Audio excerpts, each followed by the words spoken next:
Kansa Maithili IAS academy में अपने सभक हार्दिक हार्दिक अभिनंदन। हम छी लक्ष्मी कुमार कर्ण। 66वीं बीपीएससी के मेंस परीक्षा आब सीमान पर आबि कऽ ठाढ़ भऽ गेल।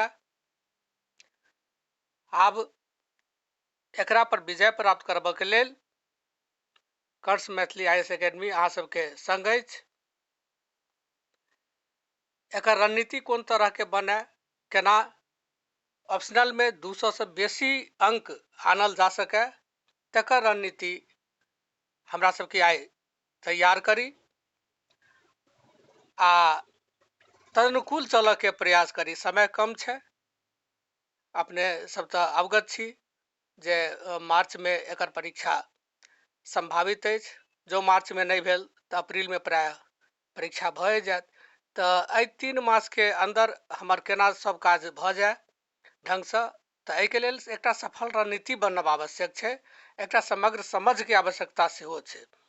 होय की छै जे विद्यार्थी पढ़ि तऽ लै छथि, कने बेसिए पढ़ि लै छथि, मुदा समुचित रणनीति के अभाव में ओ ओतेक स्कोर नहीं कऽ पाबै छथि जतबा के आवश्यकता हुनका रहै छनि, आ किछुए नंबर सबसँ पाछा भऽ जाइ छथि। तऽ आइ चलू कंस मैथिली आईएएस एकेडमी के संग आ देखियौ पहिने सिलेबस के देखबै जे केना केना छै, आ तऽ प्रीवियस ईयर 65वीं जे छै तकरा देखबै जे एहिमे क्वेश्चन कोन तरह से आयल छलैया, आ दुनू के मिलबैत तऽ एकटा चिंतन अपने समूह आबि जायत जे 66वीं में कोन तरह से प्रश्न रहतै आ कोना जे छै से मतलब ओकरा फ्रेम में सेट करबै जे एकोटा प्रश्न हमरा सबके छूटे नहीं। एकटा नव जानकारी दऽ दी जे कंस मैथिली आईएएस एकेडमी अपन ऑनलाइन कक्षा आरंभ केलक अछि। मंगल दिन 5 जनवरी 2021 के विधिवत ई आरंभ भऽ चुकल अछि। ओहि दिन भूमिका छलै, इंट्रोड्यूसिंग क्लास छलै, आ 6 तारीख से विषय प्रवेश कऽ चुकल छी। 6 जनवरी से 3-4 गोट क्लास एखन भऽ गेलै। चित्रा से आरंभ केलहुँ यऽ यात्री जी के। अखनो जे गोटे मन बनेने छी जे हम 66वीं में बढ़िया से लिखी आ तैयारी में किछु कमी बुझाइए, वा जे केओ फ्रेशर छी सेहो, किएक तऽ कंस मैथिली आईएएस एकेडमी जे तैयारी करबै छै ओ कंप्लीट कोर्स के करबै छै, नहि कि ओकर अब 66वीं छै तऽ स्किप कऽ कऽ ई छोड़ि कऽ ओ पढ़नाइ, से वाला नहीं।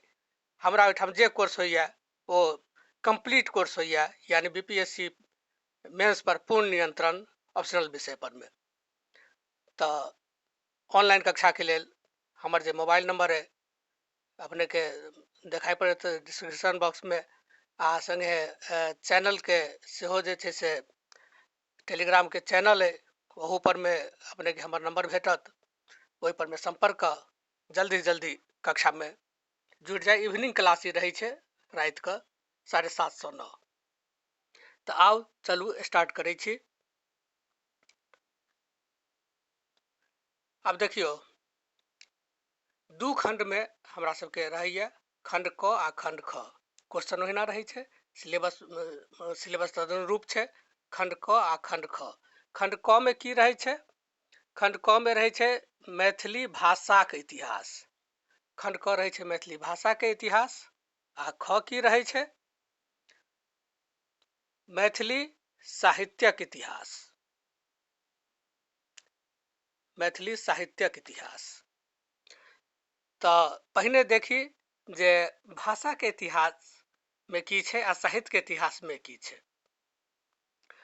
एकरा में देख लेलिए मैथिली साहित्यक इतिहास में 6टा छै, आ ओकरो में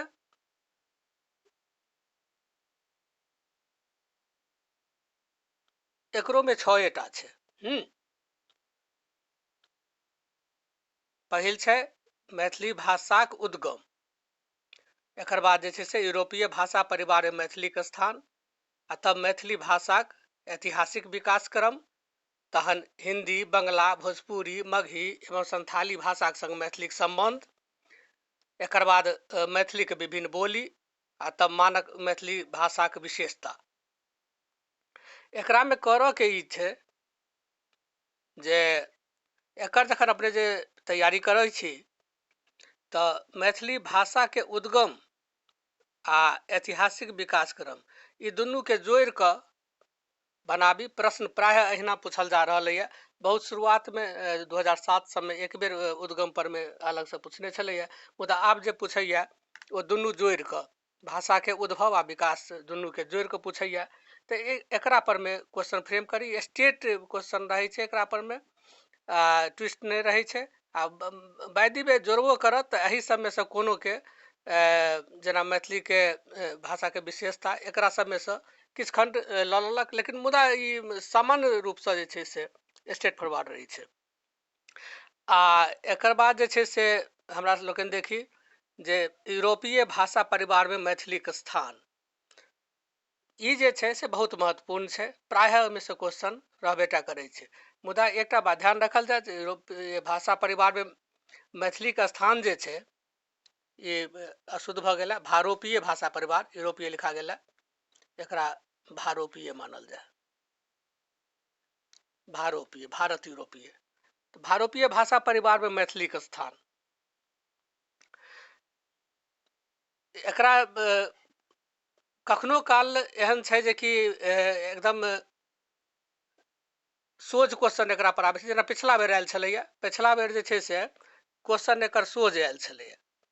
मुदा एहिसँ पहिने और जे पाछा जे पलटि कऽ देखबै तऽ बीच बीचमे ट्विस्ट भेलै हन। कखनो कालके जे छै से भाषा परिवार, भारोपीय भाषा परिवार, एकरा विशेषता एहि सब तरहके जे छै से या ओकर परिचय देनाइ ओ अलग तरहसँ क्वेश्चन सेहो फ्रेम कयल गेल। यूपीएससी में जे फ्रेम कयल छै ताहि तरहके फ्रेम कयल जाइ छै। तऽ ओ सबके देखैत एकरा जे छै से जते तरह क्वेश्चन बनि सकै 5-7 तरहके ओ सब जे छै से तैयारी कऽ लेब। ठीक छै। आ एकर बाद यह हिंदी, बंगला, भोजपुरी, मगही, संथाली भाषाक संग मैथिलीक संबंध। तो ई संबंध वाला पिछला साल नहीं पूछलक यऽ 65वीं में। एहि बेर जे छै से ई पूरा ई VVI अछि, एकरा तैयारी अवश्य कऽ लेब। एकरा में से क्वेश्चन रहे के पूर्ण संभावना छै। एकटा प्रश्न जे छै से अपने के में से आउटे मानल जाए, ई अपने के जे छै से तैयार भऽ जायत एहिसँ। आ एकर बाद छै मैथिलीक विभिन्न बोली। एकर बाद छै मैथिलीक विभिन्न बोली। आ तब छै मानक मैथिलीक विशेषता।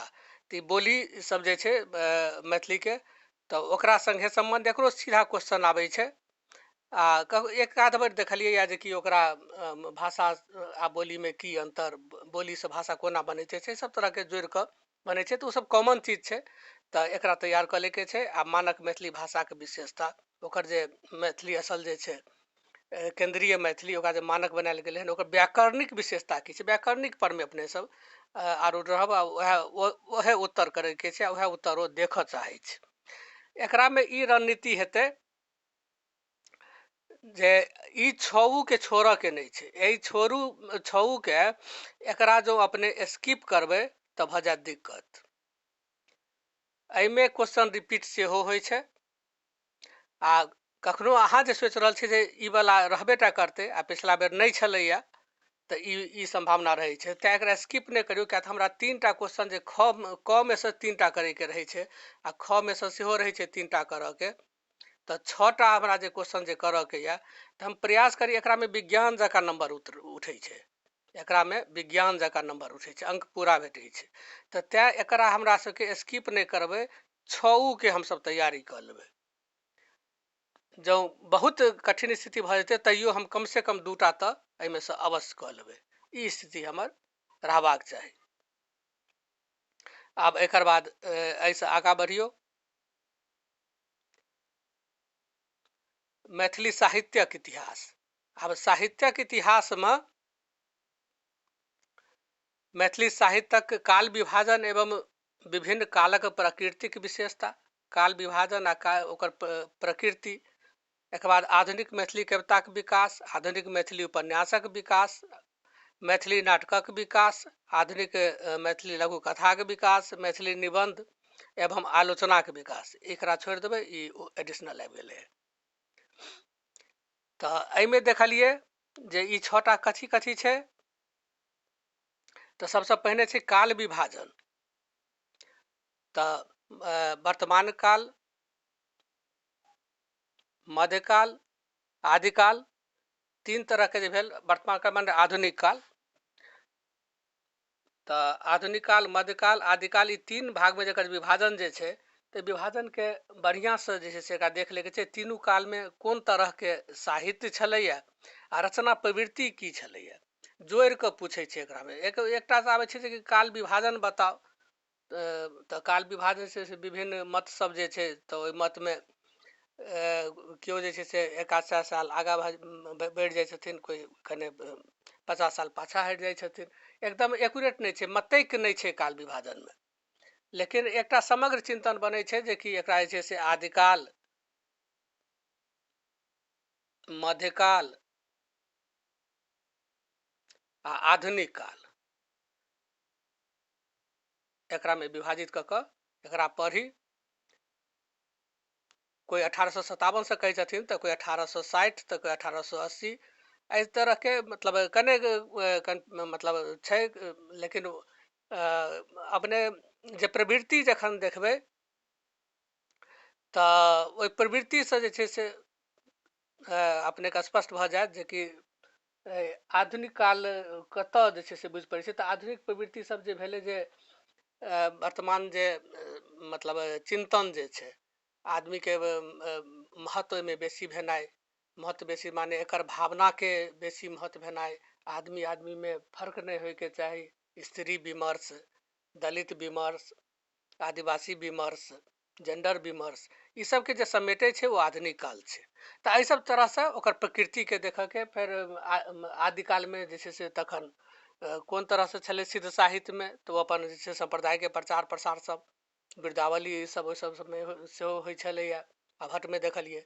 मध्यकाल में छै से नाटक के बेसी रहलै, आ ओठाम तखन जे दरबारी रचना सब भेलनि, विद्यापति काल में दरबारी रचना सब भेलै, तो वो सब प्रकृति, तो तखुनका जे प्रवृत्ति रहे, तो ई प्राकृतिक विशेषता माने एहिठाम प्रवृत्तिये से छै। प्रवृत्ति के बढ़िया से जे छै से देख लेबै, ठीक छै। आ आधुनिक मैथिली कविताक विकास, एकरा में छै से मैथिली कविता के मतलब की स्थिति छै, एकरा एकर विकास क्रम के देख ले के रहै छै, आ उपन्यास के विकास क्रम के देख के रहै छै, आ मैथिली नाटक के पाछे से देखे के रहै छै। मध्यकाल में नाटक सेहो, नाटक युग रहलैया, कीर्तनिया नाटक वाला, तो ओकर एकरो अपन में स्वतंत्रो क्वेश्चन पूछि दै छै। आ लघु कथा, लघु कथा के जे मैथिली में स्थिति छै, तो फिर एकर विकास क्रम के सब में एककटा नोट्स, एकरा में ज्यादा मेहनत करऽ के आवश्यकता नहीं छै। एकरा सब में एककटा नोट जे छै से ओकरा तैयार कर ले छै। मैथिली में कनि दू तीन टा बनतै कविता में जाकर जे छै से अहाँके तीन टा लगभग जे छै से बनि जायत। मुदा एकरा सब में एककटा से काज चलि जायत। निबंधो आलोचना में एकरो में एकटा से काज चलि जायत। ज्यादा मतलब विस्तार करऽ के आवश्यकता छै। कखनो काल के जे छै से व्यक्ति विशेष कऽ कऽ जे छै से पूछि दै छै। उपन्यास में जे हुनकर योगदान कोनो व्यक्ति विशेष के, आधुनिक जे छै से लघु कथा जे छै से ओहिमे हुनकर जे छै से योगदान, आलोचना में कोनो जे आलोचक छथिन तिनका जोड़ि कऽ पूछि दै छै व्यक्ति विशेष में। तऽ व्यक्ति विशेष में भऽ जाइ छै बेसी, किनका जे छै से आखिर किनकर किनकर याद कयल जाय, वो कनि बेसी भऽ जाइ छै। तऽ ओतेक नमहर फेरमे पढ़ऽके जरूरत नहि छै, किया तऽ हमरा सबके तऽ ओहिठाम तऽ दू टा क्वेश्चन कए लेने छी, एकेटा क्वेश्चन नहि एतऽ, आ नहि तऽ तीन टा टकरेलै तऽ तीन टा तऽ हम ओहिमे कऽ लेबै। तऽ एहिमे से एकटा करैके छै, तऽ एकरा बढ़िआँसँ कऽ लेने रहबै। आ एकरामे से जे छै से ई कविता, उपन्यास, नाटक, लघु कथा, एकरामे से कविता, उपन्यास, नाटक अगर इहो अहाँके ठीकसँ भऽ जाइए तऽ बस एतेमे अपनेके पकड़ा जेतै। एकटा क्वेश्चन एतेमे से अहाँके 1 से 4 तकमे अहाँके पकड़ा जायत, कोनो दिक्कत नहीं छै। जो एहिठाम कविता में दिक्कत होइए तऽ एकरा पकड़ि लियौ, एहिठाम से एना के पकड़ि लियौ। तऽ कोनो एहि 6 टा में से जे छै से ऊपरका ई कंपलसरी रखबै, आ बाकी जे एहिठाम ई जे 5 टा छै, एहि 5 टा में जे छै से 3 टा जो बढ़िआँ से भऽ जाय, तऽ एहि 4 गो में अहाँके निश्चित रूप से जे छै से एकटा क्वेश्चन कहीं जाय वाला नहीं छै, 2 टा जे छै से एकरा में टकरा सकलैए। तऽ एहि तरह से जे छै से शॉर्ट टाइम में शॉर्ट रणनीति अपने बना से पढ़ब तऽ हमेशा हमें विस्तार से पढ़क चाही, सबके पढ़ऽ के चाही, ओहिमे कोनो दिक्कत नहीं छै। लेकिन जखन 11th आवर में पहुँचे छै तऽ फिर ओकरा समेटो पड़ै छै, कनि छोटो करऽ पड़ै छै, तऽ ताहिके तहत जे छै से अपने लोकनिके जे छै से रणनीति बनाब। आब आगाँ देखियौ खण्ड ख में कथी कथी छै, तऽ खण्ड ख में जे छै से विद्यापति गीतावली अपने लोग जानै छी, विद्यापति पर आधारित, विद्यापति पर स्वयं आ फेर हुनकर रचना पर में गीतावली में 150 पद जाइए, ताहि पर में गोविंद दास पर में प्रश्न सेहो रहैए, आ भजनावली में सब व्याख्या जे छै से रहै छै। मनबोध पर प्रश्न रहै छै, आ फेर कृष्ण जन्म से एकरो पर सब प्रश्न आ व्याख्या रहै छै। तऽ अहिना चन्दा झा के मिथिला भाषा रामायण, एकरा में केवल सुंदरकांड पढ़ऽ के रहै छै। यात्री के चित्रा बहुत प्रसिद्ध रचना छै, एकरा पढ़ऽ के रहै छै। आरसी प्रसाद सिंह के सूर्यमुखी ई कने विस्तृत भऽ जाइ छै। तऽ एकरा जे छै से अहाँ चाहब तऽ जो तैयारी भऽ सकल है तऽ बढ़िआँ, नहि तऽ एकरा जे छै से अहाँ स्किपो कर देबै तऽ कोई दिक्कत नहीं हैत। मुंशी रघुनंदन दास मिथिला नाटक ई अवश्य तैयार कर लेबै। एकरा में 2-3 टा मात्र क्वेश्चन बनै छै, आ ओहिमे से श्योर शॉर्ट जे छै से एकटा आबैके संभावना बनल रहै छै, आ घुमावदारो नहि रहै छै, ओ अहाँके पकड़मे आबि जायत। हरिमोहन झा के कन्यादान दुरागमन इहो जे छै से बढ़िआँ छै। रमानाथ झा के प्रबंध संग्रह, एकरो में से क्वेश्चन हर बेर तऽ नहीं रहै छै, लेकिन एक साल के बाद एक साल कऽ कऽ रहै छै। जो नहीं तैयारी यऽ तऽ एकरो अहाँ स्किप कऽ सकै छियै, 2 टा के स्किप कऽ सकै छियै। राजकमल के ललका पाग एकरा अवश्य देख जायके छै। तऽ एहिठाम कहऽके तात्पर्य छै जे 10 टा छै, 10 टा में एहि 10 टा में जँ अपने जे छै से 8 टा कऽ लै छियै तऽ कोनो दिक्कत नहीं छै। अपने एकरा जे छै से जँ एकटा स्किप कऽ देलियै, एकरा स्किप कऽ देलियै, तऽ एतेकमे अहाँके जे 8 गो जे बचैए, तऽ 8 गोमे अहाँके आंसर करैमे कतहु दिक्कत नहीं हैत। अहाँके व्याख्या जे छै से 7 टा पोथीमे से रहैए, आ मात्र 2 टाके जवाब दैके छै। तो ओहि 7 गो में मान लेल जाए वर्स्ट केस में अगर इएह दुनू में 2 टा आबि गेलै, तैयो तऽ 5 टा बचलै, तो 5 टा में 2 टा करऽ में कोनो दिक्कत नहीं छै। व्याख्या ओ जे छै से अपनेके पकड़मे आबि जायत, आ ओकरा जे छै से अपने बढ़िआँसँ कऽ सकै छी। ओकरा शॉर्ट टाइममे आ कम श्रममे बढ़िआँ अंक जे छै से अपनेके प्राप्त भऽ सकैए। जकर तैयारी करी ओकर संपूर्णतः करी, बढ़िआँसँ करी, आ कनि कनि छुआइन जकाँ केने रहबै तऽ अहाँके आंसर जे छै से ओतेक बढ़िआँ जे छै से प्रभावी नहीं भऽ सकत। तऽ तैँ रणनीति एहि तरहसँ बनाबी जे कि खूब बेसी मतलब पढ़ोके आवश्यकता नहीं पड़े, फिर क्या तऽ GSO के तैयारी करऽके रहै छै। आ क्वेश्चनो हमरा जे छै से जँ 6 टाके जवाब दैके छै तऽ हमरा 6 टाके बदला 7 टा आबैत रहए, 5 टा नहीं। क्वेश्चन छोड़ऽके रहै छै, एकोटाके जे छै से छोड़बै नहीं, लिखबै सबके अवश्य, टच सबके करैके छै। टच नहीं करबै तऽ अहाँके बहुत बेसीके अंतर पड़ि जायत अंकमे। आप प्रीवियस ईयर के क्वेश्चन देखिए, जे हमरा सबके रणनीति बनली जे देखलहुँ, तऽ देखिए जे 65वीं मेंस जे छै, ओहि 65वीं मेंस में कोन तरहके जे छै से क्वेश्चन पूछल गेलैए, जे हमसब फ्रेमिंग कर रहल छियै। मानि लिअ अगर 65वीं के करितियै रहे तऽ अखन जे बात केलियै कॉमन केलियै, ओ सीधा जे छै से 66वीं पर में बात जे छै से फिट बैठलैए, लेकिन कॉमन बात केलियै। आब एकठाम जे छै से देख लियौ, एहिठाम क्वेश्चन पेपर की पूछलकैए। तऽ सेक्शन 1 में कहने छलहुँ जे 3 टा जे छै से भाषाके इतिहास आ 3 टा साहित्यके इतिहासमे से। तऽ देखियौ जे भारतीय भाषा परिवारक नामकरण, महत्व व विशेषताके उल्लेख करैत मैथिलीक स्थान निरूपित करू।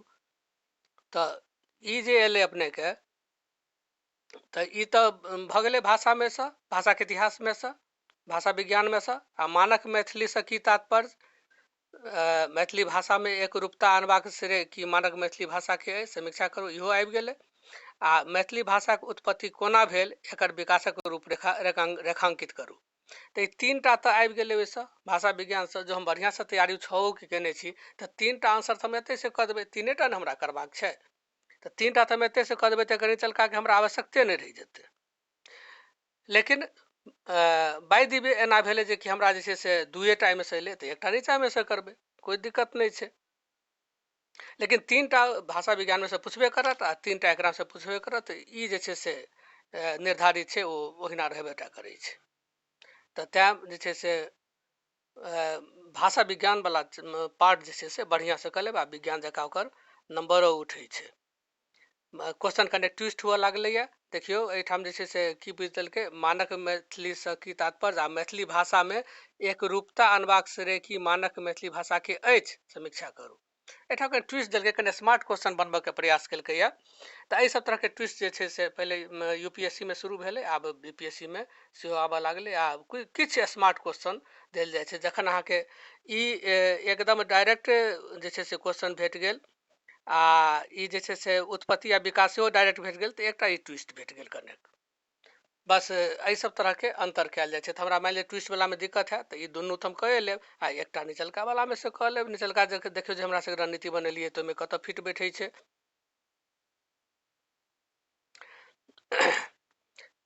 मैथिल मध्यकालीन नाटकक परिचय दैत ओकर प्रवृत्तिसँ परिचय कराउ। आ नाटकके विकास जे छै से देख रहल छलियै, तऽ जखने कोनो जे पढ़बै विकास पढ़बै तऽ ओकर प्रवृत्ति तऽ हमरा जानै पड़तै, तब ने विकास, प्रवृत्तिके आधार पर ने ओ विकास होइ छै।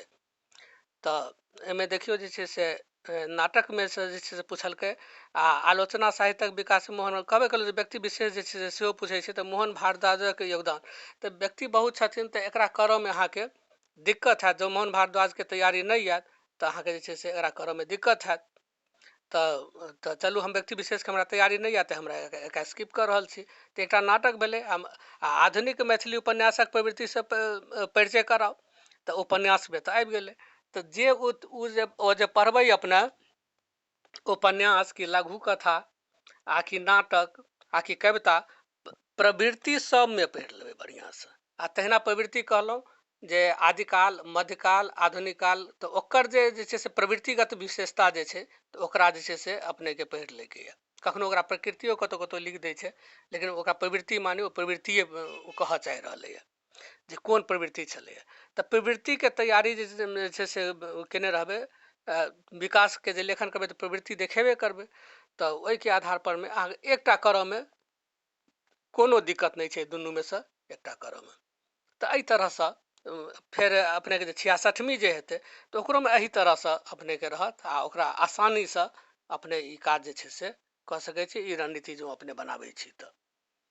आ एकर बाद जे छै से देखियौ सेक्शन 2 जे छै, खण्ड 2, एकरामे की छै। आब एकरामे तऽ देखने छलियै जे 10टा पोथी छलै। आब 10टा पोथीमे सँ देखियौ सबमे सँ उम्हर 6टा भेलै, आ 6टा क्वेश्चन इम्हर भेलै। 6टामे एकटा व्याख्या जे छै से 12वां नंबर जे छै, तऽ ई तऽ कंपलसरी छै। 12 ई 12 जे छै से ई तऽ कंपलसरी रहै छै, एहिमे सँ 2टा अवतरण लिखैके। तऽ 5टा क्वेश्चन बचलै। तऽ 5टा क्वेश्चन जे छै से 5टा तऽ 5टा पोथीसँ छै। एगो कन्यादानसँ छै, एकटा चित्रासँ छै, एकटा मिथिला नाटकसँ छै, आ एकटा या गोविन्द दाससँ छै। गोविन्द दाससँ एकटा छै ई, आ एकटा कृष्ण जन्मसँ जे छै से छै। तऽ 5टा पोथीसँ छै। हम कहने छलहुँ जे कि मतलब 10 गोमे अगर 8 गो पोथी हमरा सबके तैयार कऽ लै छी, तऽ इम्हर जे 5टा पोथी रहलै, तऽ 5टामे मानि लेल जाय हम जकरा 2टा छोड़लियै ओहीमे सँ 2टा रहलै, तऽ 3टा तऽ रहबे टा करतै ने। आ ओहि 3टामे सँ हमरा जे छै से 2टा के जवाब जे छै से जखने हम स्किप करै छियै तऽ बाँकी जे छै ओकरा हम जे छै से बहुत बढ़िआँसँ तैयारी कयने रहै छी, ओहिमे सँ जँ पुछलकै तऽ हम जवाब अवश्य देबै। तऽ 3टाके हमरा जवाब आबैए, ओहिमे सँ 2टा ने हमरा जे छै से लिखबाक अइ, तऽ 2टा हम लिखबै, कोनो दिक्कत नहि छै। आब 2टामे हमरा मतलब रुचिके विषय कोन यऽ, कोनमे हम लिखब, ताहिपरमे गोविन्द दासके हमरा तैयारी हेतै। रचना रोचन श्रवण विलास रचय रुचिर पर गोविन्द दास। गोविन्द दासमे सँ बेसी ओ जे छै से ओकरा तैयारीके आवश्यकता नहि रहै छै। देखऽमे पद भारी जकाँ लगै छै, मुदा गोविन्द दास जे छै से एकरामे जँ अपने 3टा नोट्स एकर तैयार कऽ ली, जे छै से ओतऽ रचना रोचन ई भेल जे कोन तरहके जे छै हिनकर छनि, आ एकटा जे छै नारिकेल फल सम्मित वला जे रचना हिनकर जे होइ छनि, जे नारियलके फल जकाँ जे छै से मतलब हिनकर रचना होइए, ऊपरसँ कड़ा भीतरसँ मोलायम, ओहि तरहके। तऽ मतलब 2टा भेल। आ तेसर छै से गोविन्द दास आ विद्यापतिके तुलनात्मक, गोविन्द दास आ विद्यापति, एकर तुलना, विद्यापति, 3टा जे एहिमे सँ तैयार कऽ लै छी तऽ अपने गोविन्द दासके लिखऽमे कतहु दिक्कत नहि हैत। गोविन्द दासके पुछलक, अपने लिख देलियै। एहि रूपसँ जे छै से अपने कम मेहनतमे एकरा तैयार कऽ सकै। विद्यापतिके तैयार करबै तऽ विद्यापति तैयार करैमे कमसँ कम 10टा प्रश्न जे छै से अपनेके तैयार करैके हैत। आ तकर बादो हर साल जे छै से ओकरा में ट्विस्ट रहे छै आ ओ जे छै से स्मार्ट क्वेश्चन विद्यापति में से बनायल जाइ छै। ई अपने के एहि बात के आशंका हरदम जे छै से विद्यापति में बनल रहत।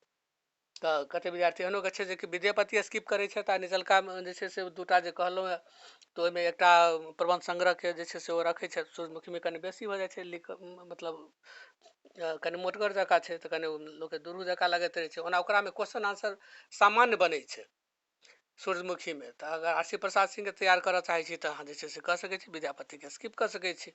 विद्यापति के जे छै से अहाँ जे कहबै जे ओकरा रिपीट भऽ जाय ओकर संभावना बहुत कम रहै छै। विद्यापति में हर बेर जे छै से नया क्वेश्चन जे कयल जाइ छै। आ विद्यापति में समग्र ज्ञान के आवश्यकता बुझि पड़ै छै कि अहाँके जो खूब बढ़िआँ मतलब ओकर अध्ययन भऽ गेल या तैयार भऽ गेल तभिए विद्यापति के लिखैके प्रयास करबै, आ नहि तऽ अहाँके सामान्य अंक ओहिमे प्राप्त हैत। ओहिमे अंक जे छै से खूब जादे के संभावना नहि रखियौ। आ कृष्ण जन्म इहो बहुत बढ़िआँ छै, कृष्ण जन्मके छोड़ब नहि, एकरा तैयारी अवश्य कऽ लैके छै। आ एहिमे देखै छी कृष्ण जन्मके लक्षणानुसारी महाकाव्य खंडकाव्य नहि पौराणिक कथा काव्य कहबे उपयुक्त होत, अपन अभिमत प्रस्तुत करू। तऽ ई किनकर कथन छै तऽ सुरेन्द्र झा सुमन के, पंडित सुरेन्द्र झा सुमन, हुनकर कृष्ण जन्मके भूमिकामे जे छै से ओ लिखने छथिन, हुनकर द्वारा संपादित जे छै ओ भूमिका जखन देखबै तऽ ओहिठाम जे छै ओ कहै छथिन नहि ई कथा काव्य छै। आ बहुत विद्वान एकरा महाकाव्य मानै छथिन। तऽ दुनूके तुलना कऽ कऽ जे छै से लिखल जेतै, मतलब एहि बातके लिखल जेतै तऽ अहू बातके लिखल जेतै, आ फेर अपन निचोड़ दुनूके मिला कऽ दुनूके मिला कऽ समन्वय भावसँ लिखल जेतै। कोनो एक दिस गिराबऽके प्रयास नहि करबै तऽ ओहिसँ अहाँके संतुलित जे छै से आंसर भऽ जायत। तऽ एहि सब तरहके मतलब आब ट्विस्ट दऽ कऽ कनि स्मार्ट क्वेश्चन ऊपरका जे छै से अपनेके ई भऽ गेल एकदम सरदर, तऽ ई जे छै से कनि ट्विस्ट कऽ कऽ जे छै से कयल गेल।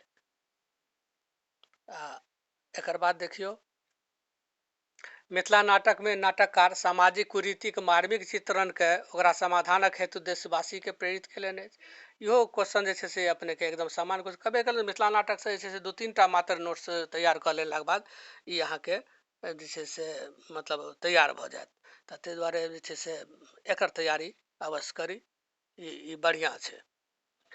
आ कवि समाजक द्रष्टा और स्रष्टा देखियौ एकरामे एकटा ई मतलब सोझ एलै तऽ ई जे छै से कनि अहाँके ट्विस्ट कऽ देल गेलै, ट्विस्ट कऽ देल गेलै। तऽ कवि समाजक द्रष्टा आ स्रष्टा दुनू होइ छै। तऽ आब ई जे छै से चित्राके आधार पर में अब यात्री जीके देखाबियौ। आ एकर बाद जे छै से कन्यादानमे देखियौ जे कन्यादान गद्यक महाकाव्य सदृश अछि, एहि कथनक संदर्भमे अपन अभिमत व्यक्त करू। तब एकरो जे छै से ट्विस्ट कऽ तऽ क्वेश्चन सब जे छै से आब एहि तरहके आबै छै जे ओकरामे कनेक घुमाव कऽ दै छै। किछु क्वेश्चन अहाँके सीधा रहत आ किछु जे छै से घुमाव रहै छै, एगो सीधा एगो कने घुमावदार, एहि तरहके फेट कऽ बनाओल जाइ छै।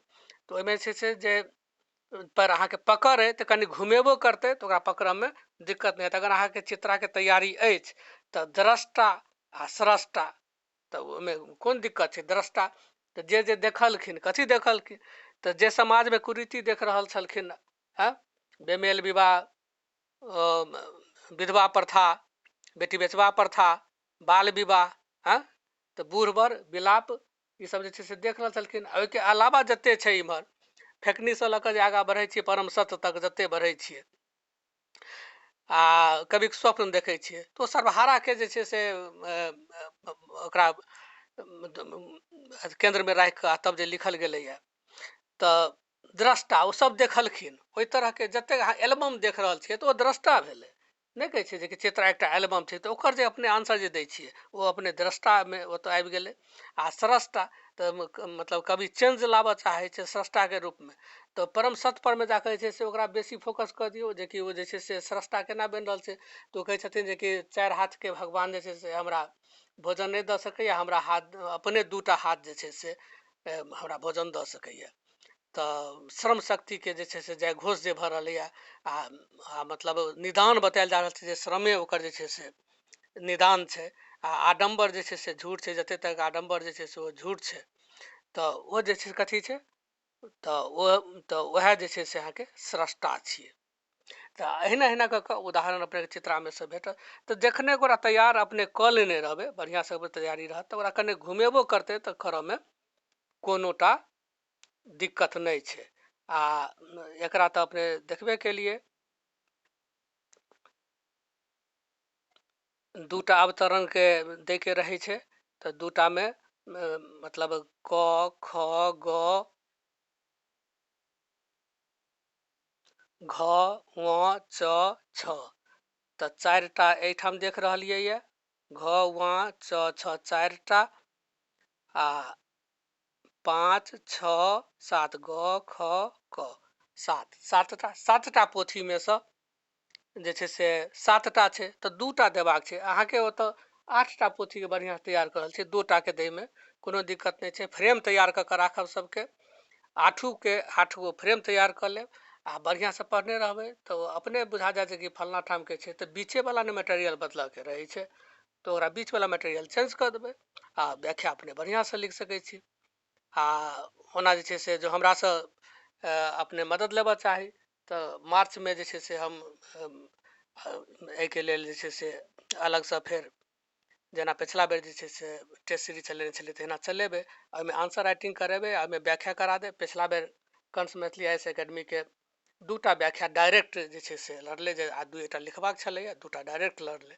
तऽ ई सब जे छै से भऽ रहल हन। ओहिसँ पहिलोवलामे गुड़कल भिड़कल जाय, ओ सब जे छै से डायरेक्ट लड़ल छलैए, जकरा आन आदमी सोचि नहि पाबि रहल छै जे कि ई व्याख्या एतै, ओ अपना संस्थानसँ ई सोच आबि जाइ छै, आ ई जे छै से एकटा पकड़ बढ़िआँ जे छै से देखाइ पड़ै छै, आ ताहि हिसाबसँ व्याख्या सेहो टकरा रहलै है। आ देखने हेबै जे टेस्ट सीरीज जे हम चलेने रहियै, ओहिमे जे 4टा जे छै से अपने टेस्ट लेने छलियै मात्र, तऽ ओहि 4टामे जे छै से 7टा प्रश्न जे छै से टकरायल छै। आ 12गोमे 6टा लिखैके या 7टा प्रश्न अपनेके टकरायल है। कोन दिक्कत छै? कोनो दिक्कत नहि छै। विद्यार्थी खूब झाड़ि कऽ लिखलनि, बढ़िआँसँ एकटा विद्यार्थी तेहनो हमरा कहलनि जे कि सर केवल अपनेके टेस्ट सीरीजके आधारपर मे हम लिख कऽ जे छै से चलि आयल छी। तऽ ई सब चीज जे छै से हम लाभ पहुँचाबैके अपने सबके प्रयासमे लागल छी। कंस मैथिली आईएएस एकेडमी अहाँ सबके सङ्ग अछि, अहाँ सब तैयारी करू, आ नीकसँ नीक अङ्क आनू।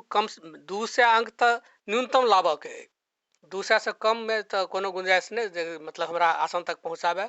आ 200 प्लसमे जेतै, 220 पर जाए, 30 पर जाए, 40 पर जाए, तऽ मतलब रिकॉर्ड ई होइके चाही जे कि मैथिलीके अङ्क सबसँ बेसी एलै। एहि शुभकामनाके साथ दियौ विदा। धन्यवाद, धन्यवाद।